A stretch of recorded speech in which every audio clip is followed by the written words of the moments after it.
ఏం చేస్తాం, ఎంక్వైరీ ముగిసిపోయింది. ఇంటికి వెళ్తే మా ఆవిడ బ్రహ్మాండంగా వంట చేస్తుంది. పీకల దాకా తిని హాయిగా నిద్రపోవడమే. ఏమిటయ్యా నువ్వు నవ్వుతూ ఉండవలసిన చోట సీరియస్గా ఉంటావు, సీరియస్గా ఉండవలసిన చోట నవ్వుతావు. మరేం చేయమంటారు సార్? అందరూ బాగుండాలని సాయం చేశాను, దొంగనని ముద్ర వేశారు.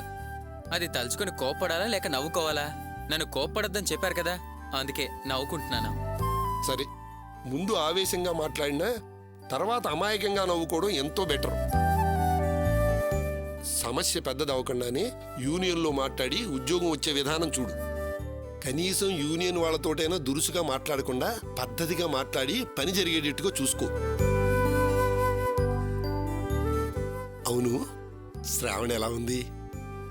శ్రావణి బాగానే ఉంది, ఇంట్లోనే ఉంది. రండి సార్, ఇంటికి వెళ్ళి శ్రావణిని చూసి భోంచేసి వెళ్దురు గాని. లేదు, ఎంక్వైరీ కదా అని తొందరగా వచ్చాను. ఇంకా చేయాల్సిన పనులు బోల్డ్ ఉన్నాయి. తర్వాత మరో విషయం, ఇక్కడ జరిగింది ఏది శ్రావణికి మిగతా వాళ్ళకి తెలియనివ్వకు. ఎందుకు సార్? నీ నోటితో చెప్తే తప్ప ఎంక్వైరీలో ఇలా జరిగిందని ఎవ్వరికీ తెలియకూడదు. నీ భార్య వచ్చిన వేళా విశేషం నీ ఉద్యోగం పోయిందని నీ భార్య మీద నిందలు వేస్తారు. ఎంతకాలం అని విషయం దాచగలుగుతాం సార్? కొద్ది రోజులు గుట్టుగా ఉంచు, తర్వాత సమస్య తీరినప్పుడు చెప్ది గాని. వస్తాను.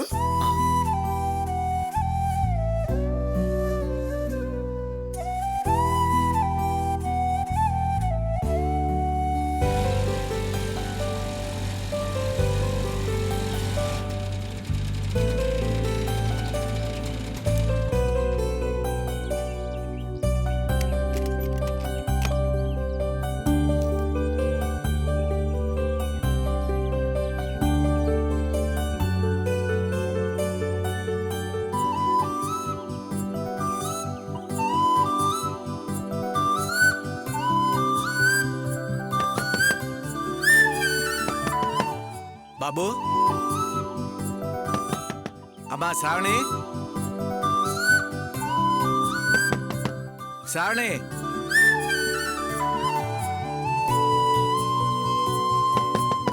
శ్రావణి,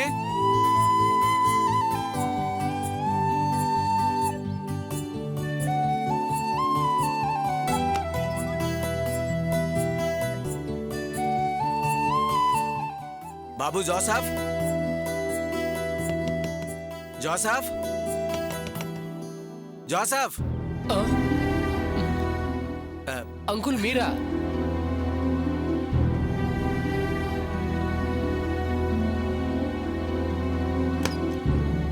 నమస్తే అంకుల్, బాగా నిద్ర పట్టేసింది, రండి లోపలికి రండి. శ్రావణి అల్లుడు గారు ఇంట్లో లేరా బాబు? శ్రావణి కాలేజ్కి వెళ్ళిందండి, సుబ్బు ఏమో బ్యాంక్ పని మీద వెళ్ళాడు. వచ్చేస్తారు, రండి లోపలికి రండి. రండి అంకుల్, కూర్చోండి. అవును, నువ్వు పొద్దుటే వచ్చావు బాబు? అవును అంకుల్, మా ఇంటికి చుట్టాలు వచ్చారు. అక్కడ డిస్టర్బెన్స్ గా ఉంటే ఇక్కడ రెస్ట్ తీసుకుందామని వచ్చాను. భలే నిద్ర పట్టేసింది, అసలు టైమే తెలియలేదు. అంకుల్ మీరుండండి, నేను బయలుదేరుతాను. శ్రావణి వచ్చే టైం కూడా అయింది. అలాగే బాబు. మీరోసారి ఇలా రండి.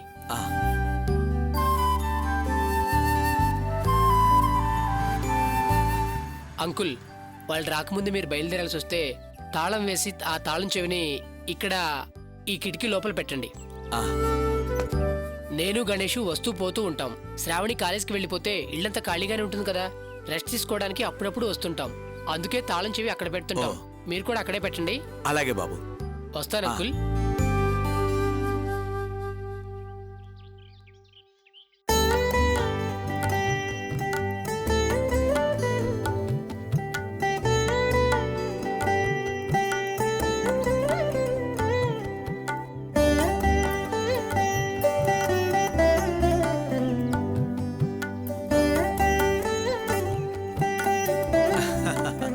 నానా, ఎంతసేపు అయింది వచ్చి మీరు? ఇప్పుడేనమ్మా. రండి కూర్చోండి. ఒక్క నిమిషంలో వస్తాను.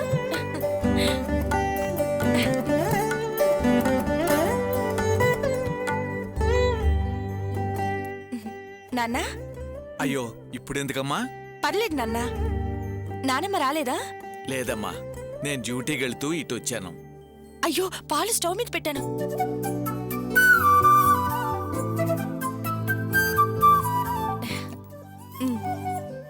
నువ్వు కూడా కూర్చోమ్మా. దా.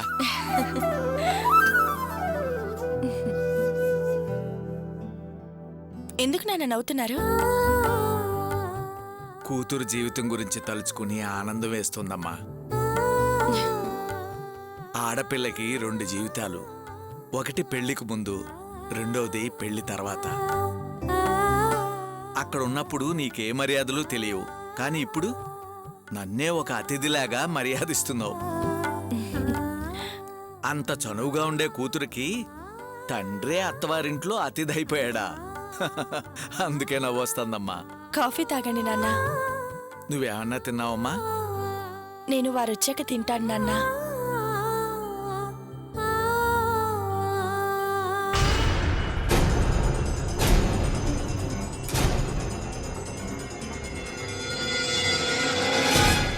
నాన్న తయ్యా. అమ్మా, ఆవిడేదైనా గొడవ పట్టానికి వచ్చిందేమో. నువ్వు మాత్రం గౌరవంగా ఆహ్వానించు.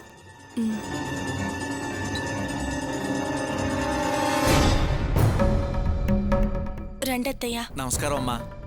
సుబ్రహ్మణ్యం, సుబ్రహ్మణ్యం, ఒరే సుబ్రహ్మణ్యం, సుబ్రహ్మణ్యం, ఒరేయ్. ఆయన ఇంట్లో లేరత్తయ్య, బ్యాంక్ వెళ్ళారు.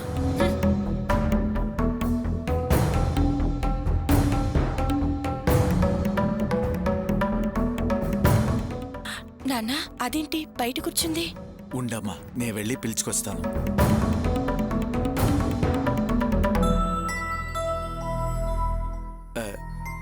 అదేంటమ్మా బయటకొచ్చి గుమ్మంలో కూర్చున్నారు? లోపలికి రండి, అల్లుడొచ్చే టైం అయింది.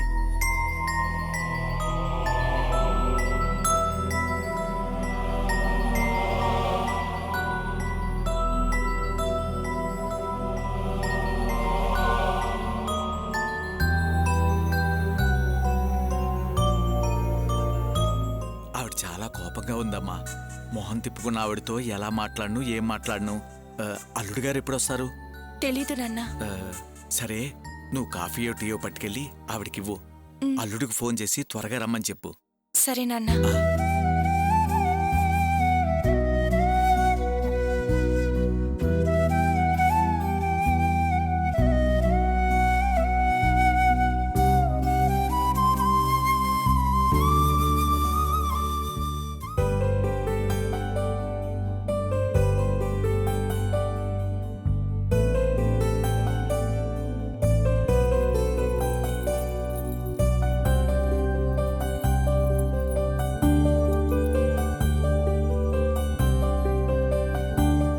మేడం ఎలా వచ్చారు? కొత్తగా ఇంకో కంప్లైంట్ చేయటానికి వచ్చారా? మాట్లాడరేంటి? ఎక్స్పెక్ట్ చేశా. కరెక్ట్గా నన్ను వెతుక్కుంటూ వస్తారని ఎక్స్పెక్ట్ చేశా. ఎస్, రావాలి, వచ్చి తీరాలి. నా మీద కంప్లైంట్ ఇచ్చి నన్ను నడి రోడ్డు మీద పట్టుకుని పోలీసులకు అప్పచెబుతావా? ఆ బచ్చా ఇన్స్పెక్టరు నన్ను చెళ్ళుమని కొడుతూ ఉంటే కళ్ళు పెద్దవి చేసుకుని చూస్తూ ఆనందిస్తావా? అంతేకాకుండా వాడు నన్ను స్టేషన్లో షర్టు పొదీసి కూర్చోబెట్టి వాడు నీకు ఆటోబయోగ్రఫీ చెప్తాడా? అందుకే ఒళ్ళు మండి మీ నాన్నకి నేను ఇచ్చిన ఉద్యోగం తీసేశాను. ఆ షాక్కే కదా నువ్వు నన్ను వెతుక్కుంటూ ఇంత దూరం వచ్చింది. నువ్వు 1,00,000 కేసులు పెట్టినా నన్నెవ్వరూ ఏమీ చేయలేరు. కానీ నేనొక్క ఫోన్ కాల్ చేస్తే చాలు, అంతా తలకిందులవుతుంది. ఏంటి అలా చూస్తున్నావు? శపిస్తావా? చూడండి, మీలాంటి పెద్దవాళ్ళని మాలాంటి వాళ్ళు శపించే శక్తి గాని సాధించే స్తోమత గాని ఉండదు. మీ స్టేటస్ వేరు, మా సిచ్యువేషన్ వేరు. ఆయన పని చేయని పరిస్థితుల్లోనే ఉద్యోగం నుంచి తీసేశారు. మీరు చేసిన పని నా స్థానంలో ఉండి ఒక్కసారి ఆలోచించండి. మీరు మిమ్మల్ని అలాగే అనుకుంటారు. నేను వెంటబడి తరుముతూ ఉంటే ఒక్క క్షణం బండాపి అసలు విషయం ఇది అని ఒక మాట చెప్పుండొచ్చు కదా. నాకు అదే ఫస్ట్ టైం. నా టెన్షన్ నాకుంది. ఆగి నేనెలా చెప్తాను? ఆ విషయం నాకు తెలియదు కదా. మీరు టెన్షన్ పడ్డారంటే అది దొంగతనం అన్నట్టేగా. హలో, లాజిక్లు ప్లే చేయకు. అసలు ఎందుకు వచ్చావో చెప్పు. మీరు ఎక్స్పెక్ట్ చేశానన్నారుగా నేనెందుకు వచ్చానో. మీకు తెలిసే ఉండాలిగా. పంచి డైలాగులాపి వచ్చిన మ్యాటర్ ఏంటో చెప్పు. ముందు ఆ ఎస్ఐ మిమ్మల్ని కొట్టినందుకు సారీ చెప్తున్నాను. నాకు సింపతిలు నచ్చవు. మీరు నాకు సహాయం చేయాలి. నన్ను అనవసరంగా కేసులో ఇరికించి మళ్ళీ సాయం చేస్తానని ఎలా అనుకున్నావు? నాకు సాయం చేసే వాళ్ళు ఎవరూ కనిపించట్లేదు. అవకాశం మీ దగ్గర ఉంది కనుక మిమ్మల్ని రిక్వెస్ట్ చేస్తున్నాను. చూడండి, మీరు పుట్టుకతోనే శ్రీమంతులు కాబట్టి మాలాంటి మిడిల్ క్లాస్ ఫ్యామిలీ ఇబ్బందులు మీకు తెలియవు. మా మా నాన్న కష్టం మీదే మా కుటుంబం ఆధారపడుంది. ఆయన తన శక్తిని నమ్ముకొని మమ్మల్ని బాగా చదివించి మంచి పొజిషన్ ఇవ్వాలని ఆశపడ్డారు. తనకెంత భారమైనా నన్ను ఇంజనీరింగ్లో చేర్పించారు. పిల్లలంటే తనకి ప్రాణం. మా కోసం ఎంత కష్టమైనా సంతోషంగా భరించేవారు. ఏ రోజు తను ఇబ్బంది పడినట్టు మాకు తెలియనివ్వలేదు. అందుకే ఇదంతా నాకెందుకు చెప్తున్నారు? మా పరిస్థితుల గురించి మీకు పూర్తిగా తెలిస్తేనే కదా హెల్ప్ చేయాలా వద్దా అని మీరు నిర్ణయించుకునేది. ఈ మధ్య మా నాన్న ఆరోగ్యం పూర్తిగా దెబ్బతింది. ఆయన పనిచేయని పరిస్థితుల్లోనే ఉద్యోగం నుంచి తీసేశారు. ఎలా కుటుంబాన్ని పోషించాలో తెలియక మా నాన్న బాధపడటం నేను ఫస్ట్ టైం చూశాను. నేను చదువు మానేసి ఉద్యోగం చేస్తానంటే ఒప్పుకోలేదు. మా భవిష్యత్తు కోసం తన ఆరోగ్యం కూడా లెక్క చేయకుండా చాలా కష్టపడడానికే సిద్ధపడ్డారు. కానీ మా బలవంతం మీదే ఆగారు. దేవుళ్ళ మీరు ఉద్యోగం ఇప్పించారని చాలా ఆనందపడ్డారు. కానీ ఆ ఆనందం నా మూలంగా దూరమైంది. మా ఆదాయానికి ఆధారం లేదు, బతకడానికి మార్గం లేదు. ఏం చేయాలో అర్థం కాక తెలియక తప్పు జరిగింది, క్షమించి మా నాన్నకు ఉద్యోగం ఇవ్వండి అని బతిలాడడానికి వచ్చాను. ప్లీజ్ మా మీద దయుంచి ఎలాగైనా మా నాన్నకు ఉద్యోగం ఇప్పించండి. Sorry Deepa, I'm really sorry. మీరెందుకు సారీ చెప్పడం? తెలియక నువ్వు తప్పు చేశావు. కానీ నేను అహంకారంతో వాస్తవాలు తెలుసుకోకుండా తప్పు చేశాను. ఆవేశం ఎంతమందిని ఇబ్బంది పెడుతుందో ఫస్ట్ టైం నాకు అర్థమయ్యేలా చేశావు. ఐ ప్రామిస్ యూ, మీ నాన్నగారికి తప్పకుండా జాబ్ ప్రొవైడ్ చేస్తాను. Thank you. మా పరిస్థితిని అర్థం చేసుకున్నందుకు చాలా ఆనందంగా ఉంది. కానీ మా నాన్న ఒప్పుకుంటారా అని అనుమానంగా ఉంది. అదేంటి, ఎందుకు ఒప్పుకోరు? ఆత్మాభిమానం ఎక్కువ. Then I will do one thing. తప్పు చేసిన వాళ్ళు క్షమాపణ అడగటంలో తప్పు లేదు. నేనే స్వయంగా మీ నాన్నగారి దగ్గరకు వచ్చి సారీ చెప్పి జాబ్ చేయమని రిక్వెస్ట్ చేస్తాను. ఓకేనా? మీరొస్తారా? ఎస్, నేనే వస్తాను. మీ ఫాదర్ని కన్విన్స్ చేస్తాను, జాబ్లో చేరేటట్టు చేస్తాను. Thank you. మరి నేను బయలుదేరుతానండి. దీపా, చెప్పండి. మీ రెస్పాన్సిబిలిటీ చాలా బాగా నచ్చింది. ఫ్యామిలీ కోసం మీరు చూపించే ఇంట్రెస్ట్, మిమ్మల్ని అప్రిషియేట్ చేస్తున్నాను. సరే, వెళ్ళొస్తానండి. ఓకే అండి.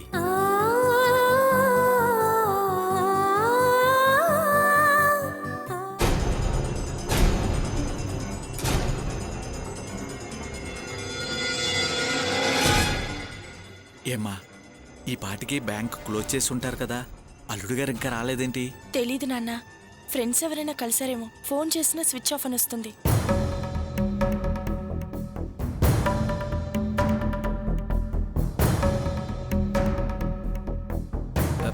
ఆ జోసఫ్ గణేష్ల నెంబర్లు ఏమన్నా తెలుసమ్మా నీకు? తెలీదు నాన్న. ఆయన ఫోన్లోనే ఆ నెంబర్లన్నీ ఉంటాయి.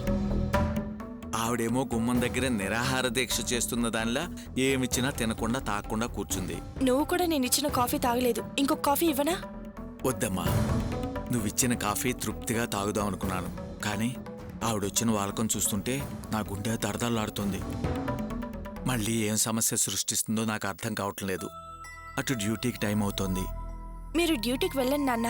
ఆయన వస్తే నేను చెప్తానులే. నాన్న వద్దమ్మా, నా ఉద్యోగం పోయినా పర్వాలేదు కానీ ఈవిడ దగ్గర మాత్రం నిన్ను ఒంటరిగా వదిలిపెట్టను.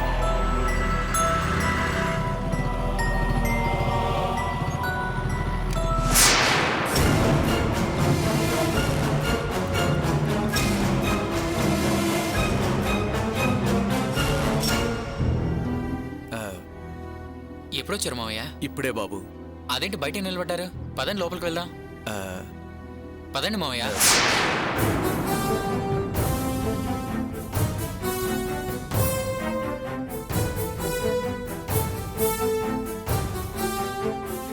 శ్రావణి, కాసిన మంచినీళ్ళు ఇవ్వు. బాబు, మీ అమ్మగారు వచ్చారు. చూశాను మావయ్య. పలకరించకపోవటం తప్పు బాబు. వెళ్ళండి, వెళ్ళి అమ్మగారితో మాట్లాడి లోపలికి రమ్మని పిలవండి. లేకపోతే మర్యాదగా ఉండదు.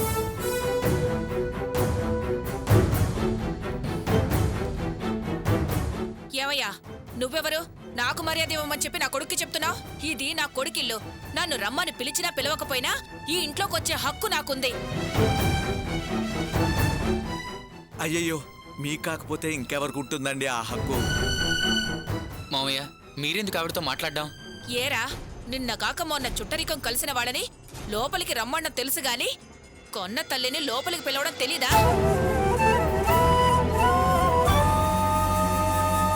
తప్పు నీది కాదురా, నీతో చేరిన ఈ మందది. ఇదిగో చూడరా, తలదించుకుని ఇంటికి రావాల్సిన కర్మ నాకేం పట్టలేదు. కానీ నా కూతురు అన్నయ్య అన్నయ్య అని తప్పించిపోతుంటే ఉండబట్టలేక వచ్చాను. దానికి పెళ్లి నిశ్చయమైంది. తోడబుట్టినవాడిగా ఆ పెళ్లికి రా అని చెప్పడానికొచ్చాను. చూడండి, మీకు నాకు ఎలాంటి సంబంధాలు అనుబంధాలు లేవని ఆ రోజు చెప్పాను కదా. మీరు కాస్త ఆగండి. ఒరేయ్, నువ్వు రక్త సంబంధాన్ని వదులుకున్నావని నాకు తెలుసురా. కానీ నీ చెల్లెలు నువ్వు వస్తే గాని పెళ్లి చేసుకోనని మొండికేసింది.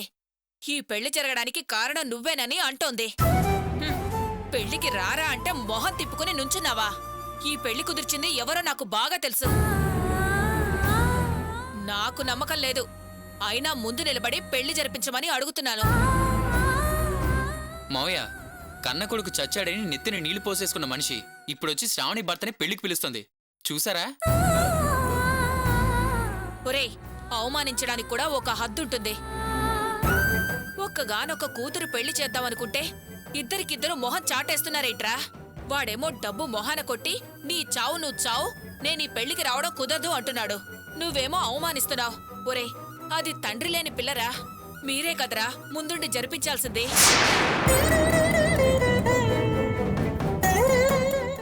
అమ్మా తల్లి, నిన్ను వేడుకుంటున్నాను. నా కొడుగ్గా కాకపోయినా ఓ చెల్లికి అన్నగా నిలబడి ఈ పెళ్లి జరిపించమని చెప్పు. నీకు లావణ్య మీద ఎంత కోపం ఉన్నా అదంతా మర్చిపోయి మీ ఆయన్ని ఈ పెళ్లికి పంపించు.